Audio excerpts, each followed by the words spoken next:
Bonjour à tous, bienvenue dans le 12-13 Provence-Alpes. Lundi, Emmanuel Macron a lancé une polémique. Il s'est adressé aux évêques de France en affirmant qu'il fallait réparer le lien entre l'Église et l'État, je le cite, ou encore que la laïcité n'a pas pour fonction de déraciner la part sacrée qui nourrit tant de nos concitoyens.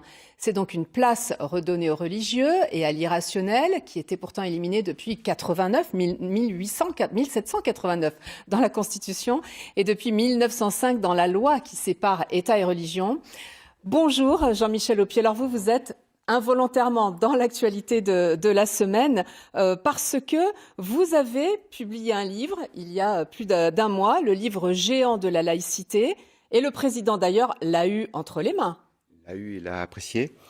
Donc c'est un livre qui est destiné au collège et au lycée. C'est un support pédagogique. C'est un support pédagogique, mais je voulais dire que par rapport à toutes les polémiques actuelles, on ne se situe pas du tout sur ce terrain-là. Nous, l'idée, c'est vraiment de faire passer les notions de respect qu'il y a derrière la laïcité. C'est-à-dire que la laïcité, c'est la liberté de croire ou de ne pas croire, et donc d'entendre et d'écouter les autres.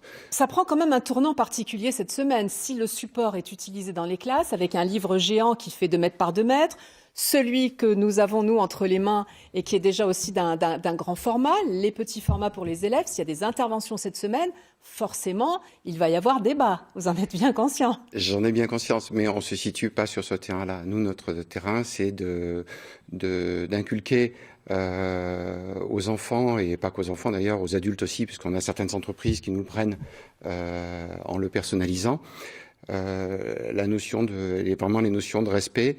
Les débats qu'il y a à l'heure actuelle, je pense, sont plus...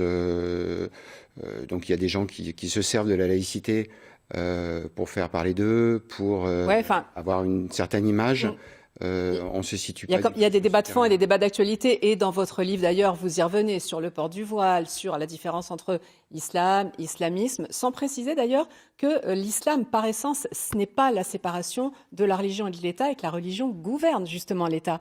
Mais vous êtes à l'origine de cette idée, vous avez travaillé avec l'Observatoire du religieux. Vous êtes plutôt, vous, dans la BD, vous êtes dessinateur et vous êtes aussi directeur d'une agence de com. C'est étonnant que ça vienne de quelqu'un comme vous. Alors, l'origine du projet, c'était...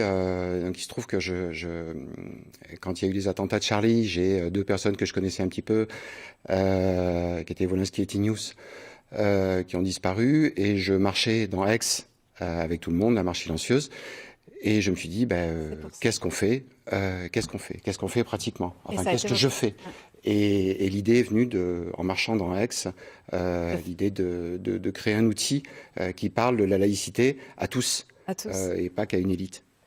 Voilà, en tout cas, le grand livre, le livre géant de la laïcité qu'on va retrouver certainement dans beaucoup d'écoles de la région. Vous-même, vous êtes basé dans les Bouches-du-Rhône à Venelle. Merci Jean-Michel. Merci.